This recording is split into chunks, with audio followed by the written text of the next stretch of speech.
Good morning, everyone. You made it back. I heard my back for about 7 minutes to fuss around with technology until I get it, and you're already here. Splendid. So, welcome to a new exciting week. In case you're wondering what's going on with the party outfit, I did make it home last night. I did sleep at home, but I think we all need a little more sparkles in our life. Therefore, I decided this needs to come out today. We will be talking about renewable energy today. Well, first of all, good morning. How was your weekend? I saw some Dropbox submissions. You apparently did something that was fun. Good. I'm proud of you. You managed the individual sustainability. I still got to go through all of them because my Monday mornings are a little packed. But I'm excited to see all of them. And there will be feedback on your free writing on Wednesday. So what were a couple of examples of what you did? Anybody want to volunteer what you did for the individual sustainability assignment? Yes, please. Remind me of your name. Anthony. Anthony, yes. Video games are really good de-stress for me. What'd you play? League of Legends. Okay. I know the names. I've never played either one, but any one of you played any one of those games? Tried? Yeah, sometimes? Good. Okay. What else did you do? Alex. Watch the Super Bowl. Yep. What a lame game. I watched it too, and I was like, this is worse than German soccer. Nothing's happening. What do you mean? Like in the fourth quarter, and you got 3 points. Yeah. But it was distressing because I was watching it with some friends and we were just chatting. Yeah. So part of what I never understood about the Super Bowl culture is that it's all about the ads. That there are so many people who watch it for the ads. Who of you watched Super Bowl last night? Yeah. Okay. So quite a few. What was your favorite ad? I think the ad before the halftime show what stood out to me most. Which one was that? It's like it was like a party that one of the guys trying to it just turned to. Oh, it was the one about the NFL where they had the golden ball with all the old time stars. Yeah, that was my favorite one as well. That was a good one. I like the Amazon dog. Yeah. There's everything. Don't you dare confirm that order. Yeah, I like that one too.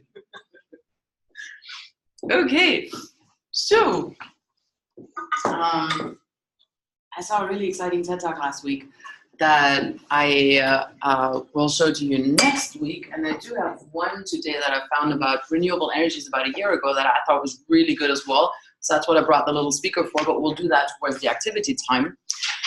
For now, we shall get started.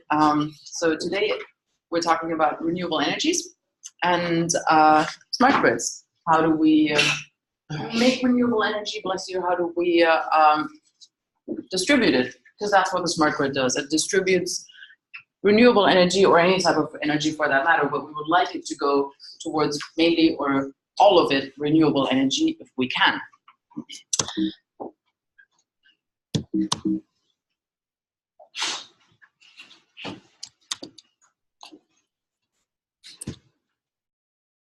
So, first the renewable energy, then the smart grids, and then the story of stuff. Who of you has heard of the story of stuff?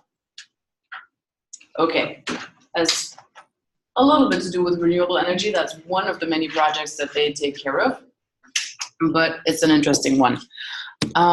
First of all, what you know of renewable energies is we get it from renewable sources. We had already had a couple of the keywords that last time in terms of, oh yeah, it can come from wind, it can come from hydropower, it can come from solar power. And as we have that much sun in Southern California, we should have solar panels on every single building. We don't, unfortunately. There were a couple of people who did some calculations. I believe Elon Musk wanted to put solar panels on one of his manufacturing plants somewhere in the desert, and he was like, I can pretty much sustain my entire manufacturing in that facility with the solar panels I have on the roof. So there was a lot that we could still use for that. Morning. And also geothermal heat. In a little more colorful of a visualization that I got from Science Weekly, we realized, oh, we can do energy from waves as well. I mean, not exactly in Long Beach, because right in Long Beach at the surf, not a whole lot of waves going on. No, there's not a whole lot of surf, therefore, because not a whole lot of waves, because why?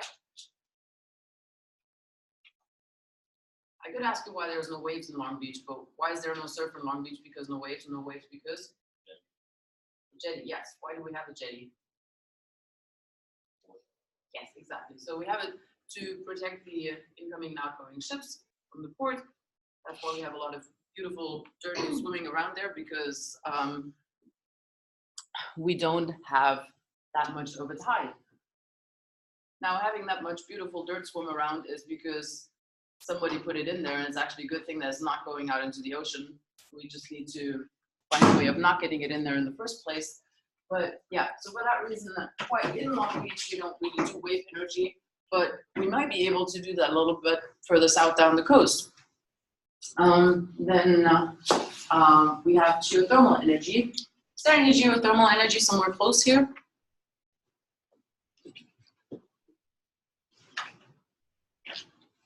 It's not that common around here.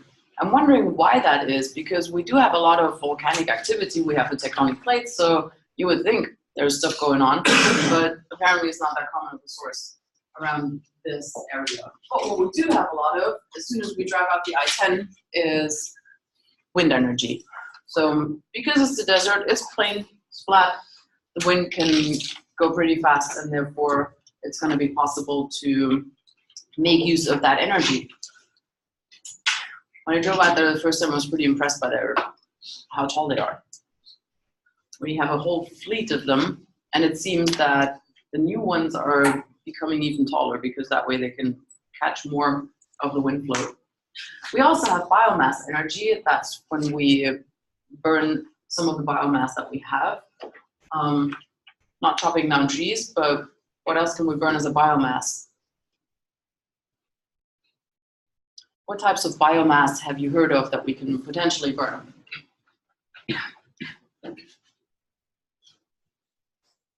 You don't necessarily have to think on an industrial scale. Well, what stuff can we burn? Paper? Mm-hmm. Charcoal? Mm-hmm. Wood? Mm-hmm.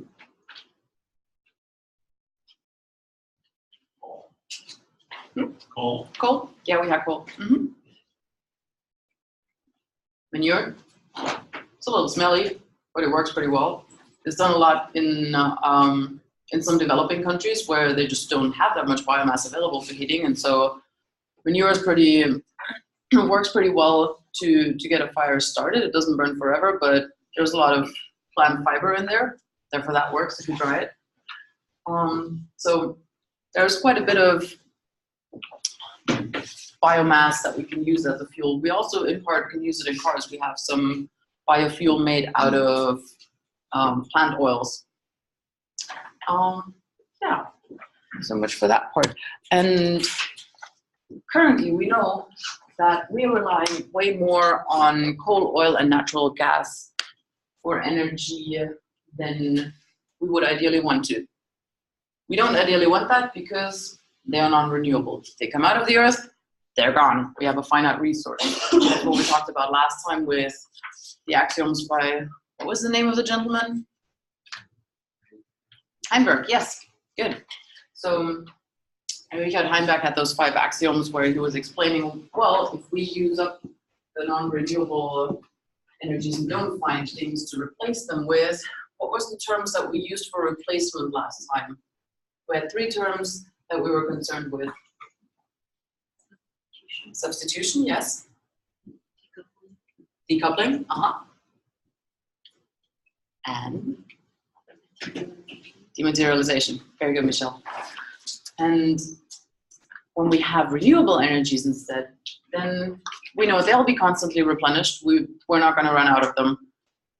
Eventually we will. Eventually that sun is not going to shine anymore, but it's going to last for a pretty long time compared to anything else we've been talking about for this planet. For solar energy, the word comes from the Italian word of sun, solaris, and more energy from the sun falls onto the earth in 1 hour than used by everyone in the world in 1 year. And we know we use a lot of energy, a lot of it. So the question is, how can we develop technology that is really good at taking that sunlight and converting it into energy that we can use? A lot of it is on private homes. We use it for water heating. We can use it for our own electricity. My dad built his own thing at home. We had 4 of those not so giant solar panels back then on the roof. This was about 15 years ago in Germany. And then he had 2 car batteries that he would charge with that solar panel, and then he would do his amateur radio with renewable energy. I was pretty proud of it because, you know, it was all self-made, so it was pretty good stuff. By now, our systems are way better integrated. You can buy all of that off the shelf. You don't need a dad who's as good as tinkering as my dad is. I'm not that good at it, but yeah, he connected all of that himself. By now, you can buy the systems off the shelf, just install it on your house, or get a company to install them for you. And we know that this has been pushed in part also by some of the governments. And the Germans were at the forefront. Everybody knows that Germany is like the country of solar energy. And then everybody's like, why? They don't have that much sunshine. The reason for that is that the government at the time subsidized it a lot. And these programs are now running out. So now we're at the question of how economically sustainable was that whole thing? Did it really create such a big push that everybody pulled in and we're now a completely solar country? No, not yet. It did certainly create quite a difference, but we also know that Germany is called one of those big solar energy countries because it was chosen to be subsidized by the government. Now here we have a lot more sun. We don't have as much subsidizing by the government, but we do have a lot of energy companies by now that say, we'll install the panels on your roof and we'll pay you for it, and you get your energy out of it for free, and the rest you get paid for, things like that. So that may be an interesting thing to go for. So there are different versions of making use of solar energy. We can use it for water heating, we can use it for electricity that will just light our house, and we can use passive solar technology for having a very energy efficient home. So here in Southern California, we're more concerned with cooling down the house in summer. But you know, right now, I was sleeping on a bunch of blankets last night because my apartment doesn't have a very good insulation. Now, granted, if I was to put in better insulation and I was then going to heat it, that could be kept in a lot better. And when you have a passive energy house that runs on solar, then you can have a very low heating cost. So you can run it only on solar power for the heating, and it will retain that heat overnight. Second one, wind energy basics. So we have windmills in the desert that will quote unquote harvest that energy for us. We've known windmills ever since the medieval ages, because we used to use them to grind grain. Who of you has ever ground their own grains? Nope. I think we need to turn part of this class into a workshop on doing things like that. Because right now, like, we go in the supermarket, like, gonna go buy a stack of tortillas. Who of you has ever made handmade tortillas? Not ground the flour yourself, but like made the tortillas. Bunch of work, right? Who's ever baked their own bread? Okay, pancakes. All right. Doesn't have to be your hobby, but what I find really important about making your own food every once in a while is realizing how much work and effort goes into it. And apparently, I'm like 5 weeks ahead of the course because that's what we're going to talk about, sustainable food. But apparently, the one sufficient indicator for your long-term health is how many meals you prepare yourself. So it turns out that people who take the time to prepare their own food are pretty good in terms of their health in the long run, simply because less prepackaged things, less artificial things in your body seems to work out pretty well. Plus, taking the time to do that and appreciate it makes you realize it more than if you're trying to get that assignment done last minute and just shove some ready-made food in your face at the same time. We've all been there, included me. Not blaming you for that, but let's try to keep that the exemption. And bringing it back to energy. So I did a little workshop once where we ground the grains and then had the flour and then baked. You know, it was somewhere between a bread and a tortilla. It was very flat bread. And it took a couple of hours to get all of that done, but it was good to go through that entire process. However, today we use windmills more for harnessing wind energy. And the way how our turbine works is we have them pretty high up in the air at 30 meters, about 100 feet. We have less turbulences. Why do we have turbulences in wind close to the ground? If I stand in the middle of the road, gust of wind comes, what happens to the gust of wind? I'm in its way. Let's assume the wind is not strong enough to blow me over. It takes a lot of wind to blow me over. So therefore, there's going to be a small turbulence that the wind is going to create to get around me. And if we go higher up, where there's no people in the way, no houses in the way, no buildings, then there's less turbulence. Therefore, we plant them higher up. And then we have the blades that turn. And now the funny thing is that I'm always fascinated by the blades are turning more because of the low pressure behind than because of the wind that's blowing onto them. So that low pressure air pocket pulls the blade instead of it being moved by some pushing motion. So that drag will cause the big blades to swirl, and then we have the little generator inside that picks up the energy. Now we have several applications for that. We can have them as a standalone thing. Like when we use it for water pumping, it's almost like you have your windmill here, you have your water pump down there. You're going to lift up the water, perfect. And we have them on a utility scale where they can produce megawatts. That's like the plants of windmills that are out in the desert near Palm Springs. And then, third one, we can go on to biomass energy. We already found a bunch of things we can burn. We can burn wood. We've done that for ages to cook, to keep people warm. We use the paper along with it to even get the fire started. Next one, who of you knows how to make a fire? Who of you has ever made fires in the wild or in the not so wild, in like fire pits on the beach or wherever? Okay, how do you start a fire? Logan, how do you start a fire? Kindling. Start with kindling first, so like scrape some off the wood, light that. Okay, so you need some. So you need some kindle stuff. You can either scrape some small fiber pieces of your wood together, so you have something that you can light. And then how do you build the stuff around? You then hold it for a stick. Yeah. So how do we do it? Make like a pyramid.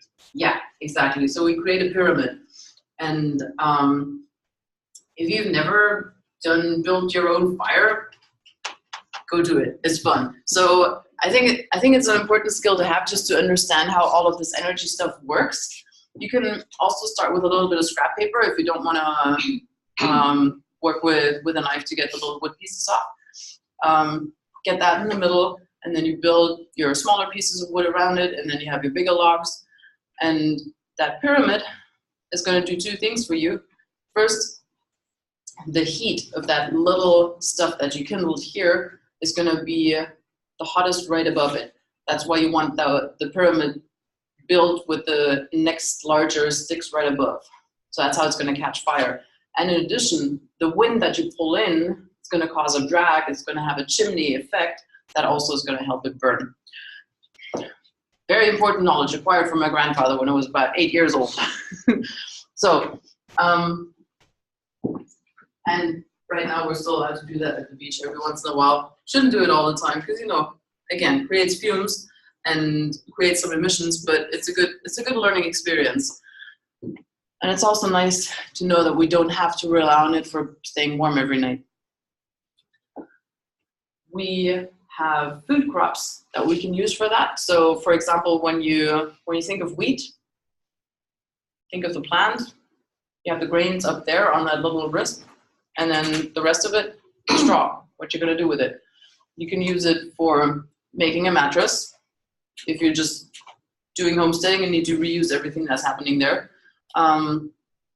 You can use it to keep your animals warm. You can insulate your house with it, or you can use it as a biomass energy producing material. You can burn it. Even the fumes from landfills, that might sound a little gross, but you know, that's stuff that develops there, all the methane. We can use that as a biomass energy source. Now, what type of animals do we have the most of in California?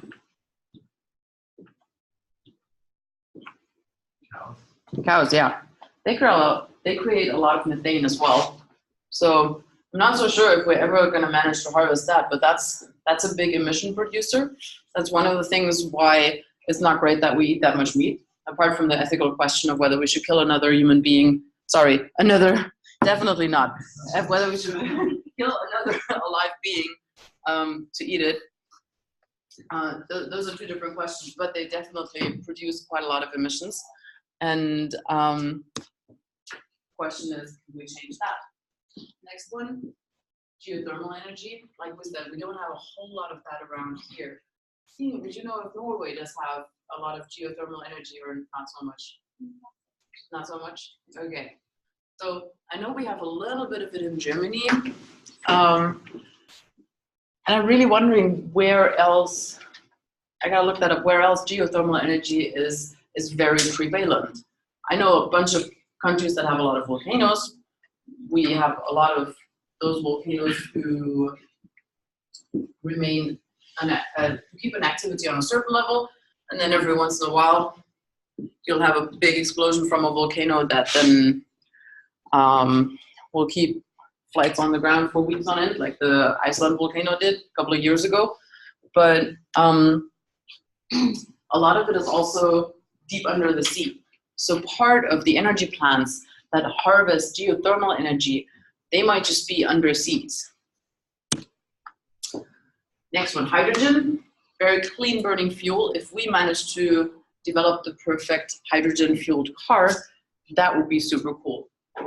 However, it does not come for free in nature. Why?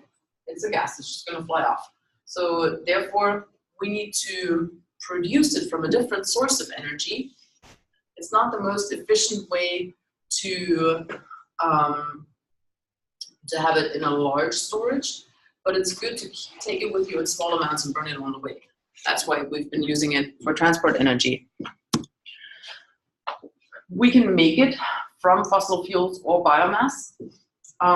Now, it would be great if we could really go towards, say, hydrogen economy, where we have that from different energy sources. We store it for later use.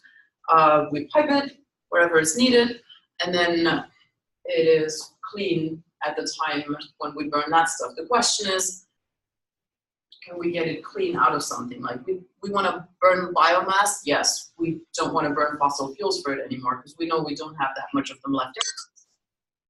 And then a lot of it is produced today by using natural gas. So we can continue doing that for a while, but we also know, yep, that's also a non-renewable source.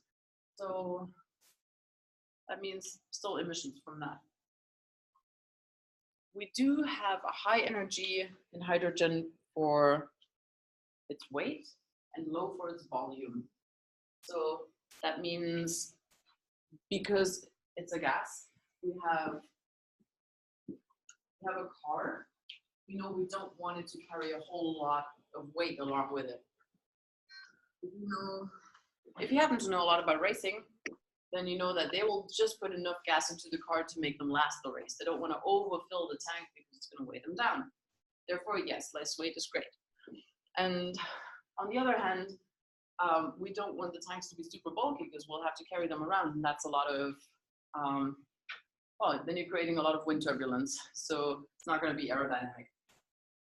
We have fuel cell technology that has been developing a lot over the past decade or two, but it's still kind of early, so we still need to improve the efficiency and the durability of those. And finally, we need to do smart grids. So smart grids is where all of these individual energy sources come together, and ideally, we want to be able to redistribute all of that without too many drops in between. That means if I come home from a party in the middle of the night, sun is not shining, but there's not only solar energy, and hopefully somebody will have buffered energy somewhere, then I can still shower off before I go into my bed. That's a cold shower, it's going to be very refreshing. If I decide to do my laundry at 6 in the morning when all the overnight energy storage has been pretty much sucked up by people who work during the night, then I would still like to do my laundry. So the question is, can we balance that out? Can we, on one hand, find a scheme where everybody has energy whenever they need it? And can we, two, find a scheme where maybe in case we can't provide it 24/7, we can incentivize people to do the load balancing such that we can supply that with renewable energy. So for example, if I know it's going to be a whole lot cheaper to not wash my laundry during the peak hours when energy is being consumed in the day, then I might be willing to adjust that if I can do that with my schedule. If my schedule says, nope, you gotta be at your work in those time slots and you have to wash during peak hours, then, well, I'll just have to pay that premium. So there are different ways of trying to balance that out over time. And smart grids have been in research like 10, 15 years now. There's a lot of work out there. But the ones that are really working to a large extent, there's not that many of them yet. So in theory, we got it all figured out. But as you know, in theory and practice are the same. And we yet have to deploy the really large scale smart grids that can show us that the energy balancing, the load balancing over time works out, especially with the renewable energies, because there will be days without sun, there will be days without wind, and then we still need to supply that. And currently, we are supplying the renewables with the use of fossil fuel energy, because it's easier to switch on or off 1 or 2 or 3 more ovens that burn coal when there is no wind and no sun than to try and tell the ocean, make some waves, we need more energy now. I mean, that takes us back to an entirely different realm of humanity when we tried to have people connect with that kind of forces. We're not going to venture off in that direction. Wrong class. So, question is,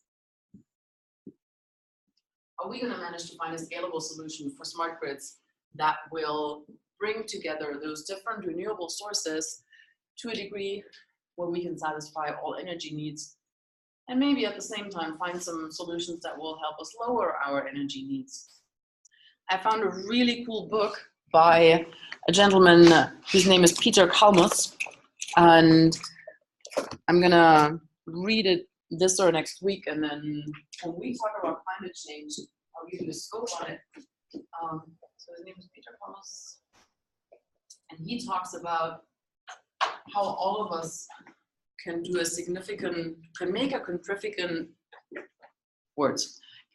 a significant contribution to lowering the emissions that we cause, to lowering our energy consumption without restricting ourselves. The problem with a lot of the measures that we're trying to put in place to lower our energy consumption, they seem like not fun, or I'm going to get less out of life. And in this book, he tries to show that the exact opposite is true, that we can maybe just learn a different way of how to access all of that. And I'll give you the scope on it as soon as I've read it. So that was the download on renewable energies for today. Any questions so far?